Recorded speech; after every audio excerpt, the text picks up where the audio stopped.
Welcome to episode number 327, where I'm going to be talking about Ayurvedic tips for weight gain. We often talk about losing weight, but weight gain can be a problem for many. So I'm going to talk about food and lifestyle practices and Ayurvedic herbs, which can help. So please stay tuned.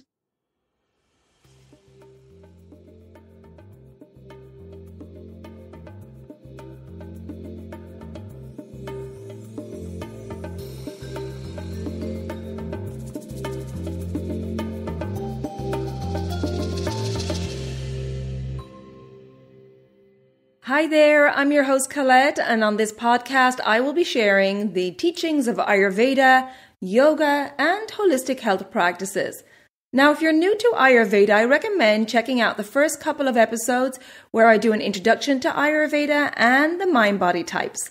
Thanks for listening, and now here's a new episode.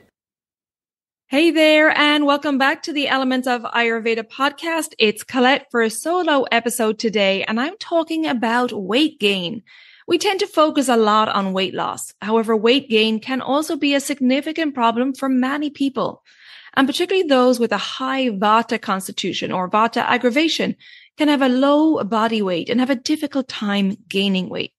There can be many reasons for low body weight, some of which include, as I just mentioned, a Vata aggravation, or even a Pitta dosha aggravation may also have a lower body weight as well. It may be due to an imbalanced digestive fire, if the Agni is Tikshna, very strong, if there's an improper diet. It may be due to fasting or skipping meals.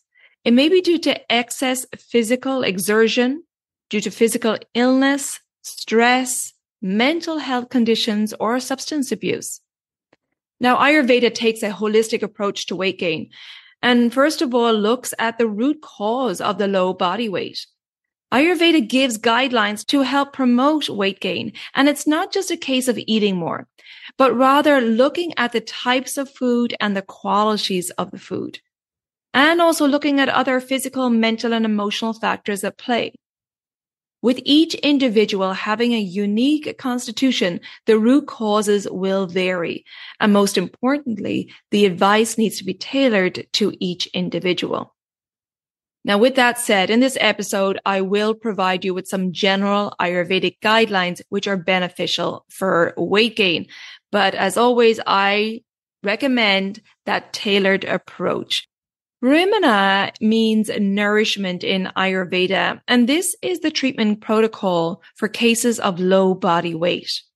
Brahmana therapy is used to increase the tissues of the body, and as a result, increasing weight, along with pacifying the aggravated doshas, boosting immunity, and rejuvenating the tissues or dhatus of the body.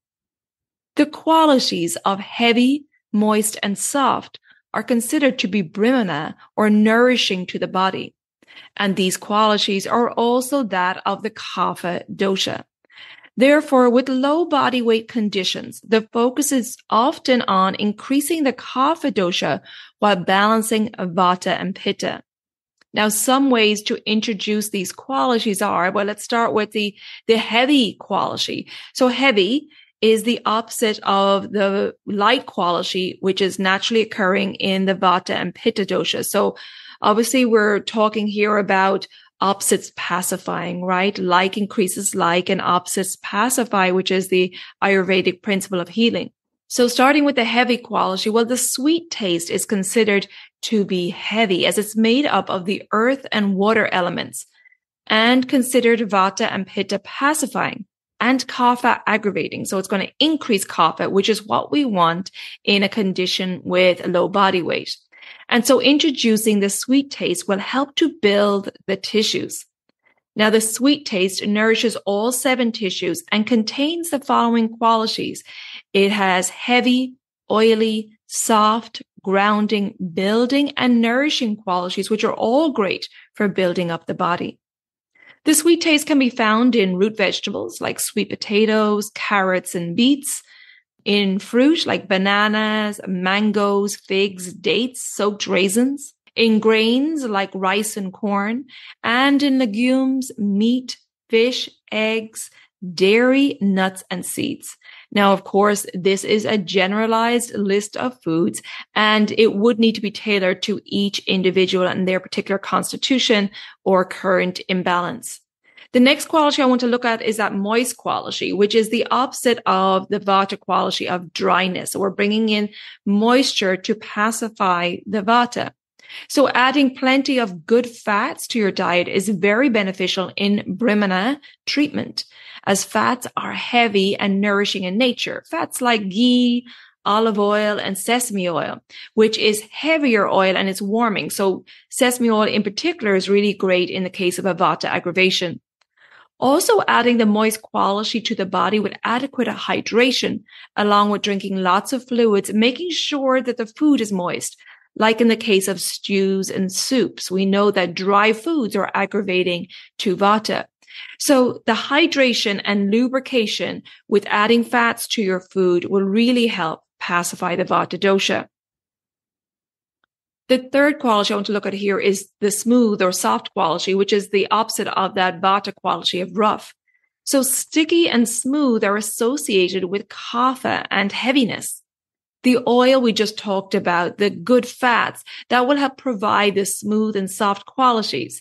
And not just adding it to your food, but also putting it on your body and doing regular abhyanga, the oil massage that we recommend in Ayurveda. The skin, our largest organ, will digest the oil and nourish the tissues.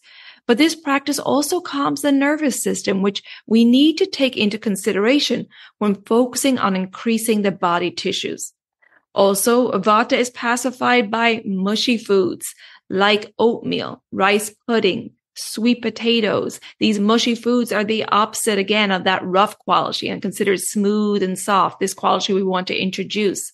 So I talked there about the abhyanga oil massage and putting oil on the skin and our skin digesting that oil. And while, of course, it's going to lubricate the tissues, but also calm the nervous system. And low body weight can be a result of stress. When our body is in a state of stress, whether it's over exercising, meeting a work deadline, over analyzing, or our mind is spinning, thinking of what if scenarios, catastrophizing thoughts, it can activate the sympathetic nervous system or our fight and flight mode, which essentially redirects the blood flow away from digestion to the extremities in case we need to run or fight. So it's very important to be aware of our stress levels and building in buffers to stress, which often can be unavoidable in our world today. So we want to build in these buffers to stress in our day, and this could consist of a daily mindfulness practice like breathing practices, meditation, yoga, time in nature, gardening, dancing, music, creativity in any form. Any activity that's going to bring your mind to the present moment will help you to reduce stress. So finding that thing that when you're doing it, you forget about everything else, all your other worries, and it helps to calm your nervous system. It's key to creating that buffer to stress. Another thing that causes stress, caffeine. Caffeine stimulates the nervous system, giving us that wired feeling. And also caffeine suppresses the appetite. So it's really best to limit caffeine if you want to gain weight and increase your appetite. It really is a problem. You may notice that you have a coffee first thing in the morning and then you're just not hungry until the middle of the day because that caffeine is suppressing your appetite. So you need to be aware of how caffeine is affecting your weight by suppressing your appetite or by just causing that wired feeling. Having a daily routine of consistent eating times also helps to pacify Vata, and regular eating is essential for gaining weight. Practicing mindful eating with no distractions is really important to help support proper digestion and assimilation of nourishment. So that means focusing on your food, sitting down to eat, take a few breaths before eating so you're bringing your mind into the present moment and focusing on the food. No multitasking while eating, no scrolling, and definitely no working or listening to the news. So really, when you're eating, just eat. And ideally, it's in a nice environment. The Vata dosha can experience short hunger windows and can be overwhelmed by big, large portions of food at once. And so I recommend to many of my Vata clients who are looking to gain weight to make sure that they're tuning into their hunger and respecting that hunger when it arises and then stopping to eat. Now, this may mean 3 small meals and 2 snacks per day so that their digestion doesn't become overwhelmed. And everyone is different, as we know. And so this information really needs to be tailored to each individual. But my main point here is not to ignore that hunger window, because in my experience, those with a high Vata constitution or Vata aggravation tend to have these short hunger windows. It may be 15 to 30 minutes. However, if they're busy or don't stop to eat, that hunger sensation can pass. However, the body suffers from not getting this nourishment, and Vata will become more aggravated, and there will be a crash from low blood sugar later in the day. So following an eating plan tailored to you and your lifestyle is best to help you gain weight, and having 3 meals, which may be smaller depending on your needs, and those nourishing snacks is a really good idea. Now, the snacks you want them to be dense and sticky and smooth and ideally sweet. We don't want any rice cakes here. That will be no benefit to Vata because it's light and dry and airy. It will aggravate Vata. We want snacks that are nourishing. So like a banana cooked in ghee or a rice pudding or maybe some nut butter. Or I have a great recipe for an Ojas nourishing milk, which consists of sweet, heavy ingredients to help build the tissues and to build Ojas, our prime energy reserve. And I'll put a link to that recipe, the Ojas nourishing milk, in the show notes. So check that out. It's a really good one for having a really great snack in between meals that's very nourishing, very building, but won't overwhelm your digestion. Now, the Vata dosha is comprised of the mobile quality and tends to like to move a lot. And the Pitta dosha has this natural competitive quality. And this may bring a tendency to push the body to extremes and overexerting the body. And both of these qualities, the competitiveness and the mobile quality, can lead to low body weight if aggravated. So bringing in some static time, a kapha quality, right, of static slowness. And this will help pacify both Vata and Pitta. So getting into bed by 10 p.m. and getting really good quality sleep and making time just to relax and ground and reminding yourself that you need to schedule rest and relaxation, because that Vata dosha can tend to go until you hit a wall and then it's wipe out. And Pitta does not prioritize rest. Pitta is so intense and focused and on that to-do list and often sacrifices rest as a result. So I would recommend, if you're in a case where you have low body weight and you're feeling stressed and just burnt out, that you really focus on scheduling some rest and relaxation so you can rejuvenate and come back even better on the other side. Today's show is sponsored by Banyan Botanicals. Through the years, I've been really impressed by the quality of this company. They're a certified B Corporation and carry Ayurvedic herbs and wellness products, all made with organic, fairly traded and sustainably sourced ingredients. Now, I love the taste of coffee, but I don't want the caffeine. And so I'm really excited by Banyan's new bitter and bold drink mix, which is a rich and robust herbal coffee alternative with a hint of cacao for a delicious flavor. Try out Bitter and Bold for yourself and stock your home with effective herbal formulations from Banyan so you can sleep better, stress less, and stay healthy and grounded no matter what life throws your way.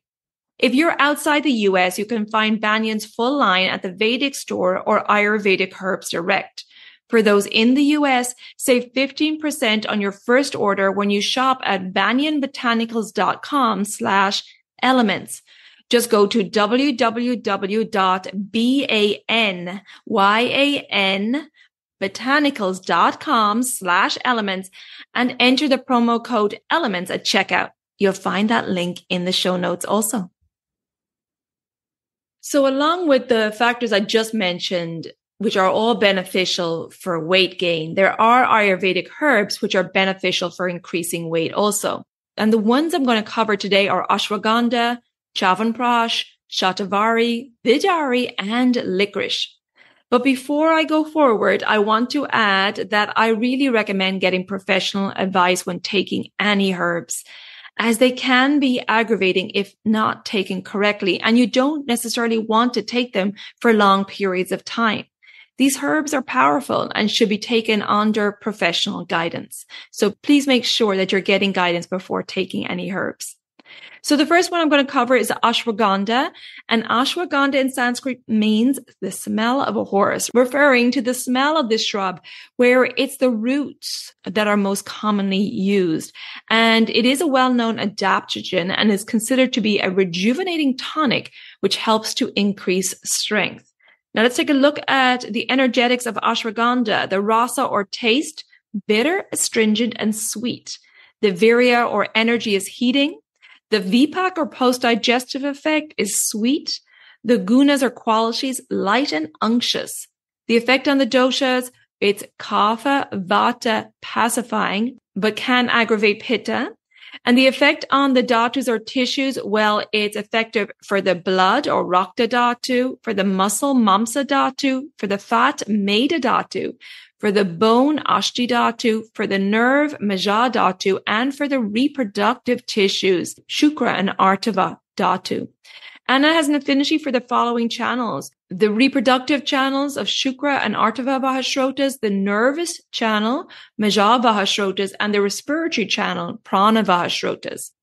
Ashwagandha is a rejuvenative for the muscle tissue or mamsa dhatu, and it has an affinity for the fat tissue or meda dhatu. It's very helpful in cases of low body weight, emaciation, weakness, and overexertion during exercise, and can help to strengthen muscle tone. To improve its rejuvenating tonic effect even further, you could take it with some muscle building carrier like ghee or almond milk or organic cow's milk. So you can see how you take the herbs is important. So in this case, adding the ghee, the almond milk, or the organic cow's milk can add to that heaviness of ashwagandha, giving it that rejuvenating muscle building and strength increasing property. The next one I want to cover is Chyawanprash, which is actually a Ayurvedic jam, and it's made with over 50 Ayurvedic herbs and spices and ghee and sesame oil and sugar and honey. But the main ingredient is amalaki, which has a very high vitamin C content.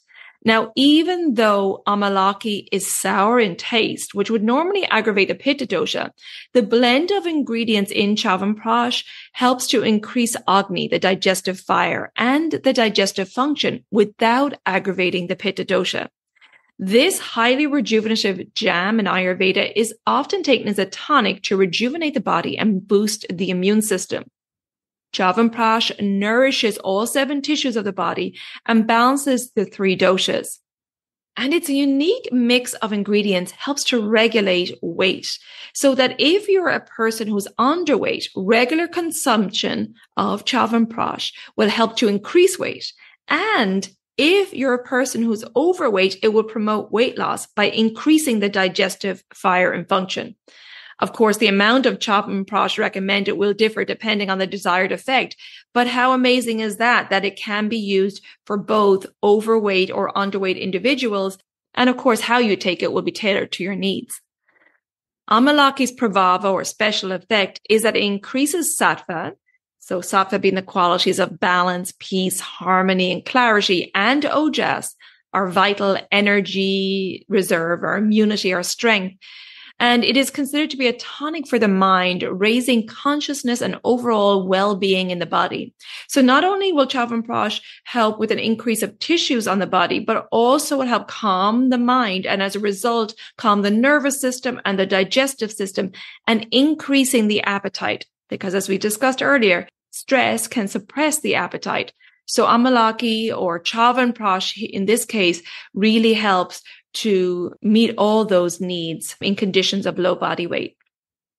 Okay, the next herb I want to talk about is shatavari, which is the root of the asparagus plant. The energetics of shatavari are the rasa or taste is bitter and sweet. The virya or energy is cooling. The vipak or post-digestive effect is sweet. The gunas or qualities are unctuous and heavy. And the effects on the doshas, well, as pacifying, for Pitta and Vata, but due to its cooling and moistening qualities, it can increase the Kapha dosha. And the effect on the dhatus or tissues, it affects all 7 dhatus, all 7 tissues of the body. And it has an affinity for the following channels: the digestive channel, Anavahashrotas, the respiratory channel, Pranavahashrotas, and the female reproductive channel, Artavavahashrotas. And we can tell already by its sweet taste, its sweet vipak or post-digestive effect, and the qualities of unctuous and heavy, that it's really going to be a great herb for building up the body. And Shatavari is considered to be a wonderful tonic for women in all stages of life. And I've discussed it in past episodes on women's fertility. But Shatavari is also known for supporting digestion and enhancing appetite. And due to its balya or strength providing action and its unctuous heavy qualities, which are kapha increasing qualities, it can be used to help with weight gain. It's considered a rasayana for its rejuvenative properties and boosts immunity and vitality, helping to fight off any illness which may lead to weight loss. So let's move on now to Vidari, which is a really big bulbous root and is really known as a rejuvenating tonic. And let's take a look at its energetics. Well, the rasa or taste is sweet. The virya or energy is cold. The vipak or post-digestive effect is sweet. The gunas or qualities heavy and unctuous. The effect on the doshas, vata, pitta, pacifying, kapha increasing, and the effect on the dhatus or tissues, well, it affects plasma or rasa dhatu, the blood tissue or rakta dhatu, the muscle tissue, mamsa dhatu, and the reproductive tissues, shukra and artava dhatus. And it has affinity for the following channels, both the male and female reproductive channels, shukra and artava bahashrotas. Vidari is sweet in taste and post-digestive effect and has the heavy and unctuous nourishing qualities, making it this wonderful rejuvenating tonic with the balya strengthening and brahmana weight increasing actions. It also helps to stimulate the appetite, which helps to increase, of course, food consumption in those yogis with poor appetite, as this can occur when vata dosha is aggravated. The final herb I want to talk about today is licorice. Now, licorice is called yashti madhu in Sanskrit, which means sweet stick. So let's take a look at the energetics of licorice. Well, the rasa or taste is sweet and bitter. The virya or energy is cooling. The vipak or post-digestive effect is sweet. The gunas or qualities heavy and moist. The effect on the doshas, well, it's tridoshic, but can increase kapha in excess. And the effect on the dhatus or tissues, it affects all 7 dhatus, all 7 tissues of the body. And it has an affinity for the following channels: the digestive channel or anavahashrotas, the respiratory channel, pranavahashrotas, the nervous channel, majavahashrotas, the excretory channel, parishavahashrotas, and the reproductive channel, shukravahashrotas. So licorice, with its sweet taste and heavy moist qualities, is considered a rasayana, rejuvenating for all the 7 tissues, enhancing overall stamina and strength, and helps to boost the immune system. Licorice is an adrenal tonic, benefiting the nervous system and calming the mind, particularly in cases of hyperactive vata dosha, which can result in low body weight. It's also helpful in cases of exhaustion and burnout that may occur with the pitta dosha, and this can also be associated with low body weight. When this hyperactivity and exhaustion is pacified, the body's ability to digest, absorb, and assimilate is restored. Licorice has numerous benefits, and as a result, it has become very popular, causing it to be over-harvested. And this is something we need to take into account with all herbs, with the popularity of Ayurveda, which is wonderful, helping to bring people into balance and attune to nature. We have to be conscious of where we're sourcing our herbs. And we want to make sure it's from a company that has sustainable practices. So it's really important to do research on the companies from which you're purchasing your herbs so we can make sure that we're supporting sustainable and ethical farming practices in this way. And as I mentioned earlier, and I will repeat again because it's so important, I've had clients come to me where they were taking herbs by themselves and it has had an adverse effect. So please get professional advice before taking any herbs or supplements. And if you want support on your Ayurveda journey, then please check out my online services. I have online consultations where I will put together a tailored strategy for your diet, lifestyle, self-care, and mindfulness practices to help you maintain balance and prevent illness. And I, of course, will address any current imbalances you have. I have my Digestive Reset Cleanse. The next group cleanse is going to be April 19th to carry us over the seasonal transition from spring to summer. And I also have the private cleanse available at any time of the year. Both cleanses are the same. It's just with the group cleanse, it's a group format and it's set dates, and a private cleanse, you get to choose dates that suit your schedule and have me one-on-one for support. And I also have my educational program, Daily Habits for Holistic Health, which is a 28-day self-paced online program with the objective to help you live in tune with the circadian rhythms and educates you on how to become your own healer. Now, if you have any questions on my services before you book, then please take advantage of my free 15-minute Services Enquiry Call, where we can hop on Zoom and I can answer any of your questions. Thank you so much for tuning in today. And please check out the show notes for all the links mentioned. And if you think that this episode will benefit family or friends, please share it with them so we can spread this wisdom of Ayurveda. And if you're getting benefit from this free podcast, I would really appreciate a rating and review wherever you listen to your podcast. It will help to get this information out to more people. You can find me on social media under Elements Healing and Wellbeing on Facebook, or on Instagram. My new page is Elements of Ayurveda Podcast. Thank you so much for tuning in. And until next time, take good care of yourself, be well, and bye for now. Slán go fóill.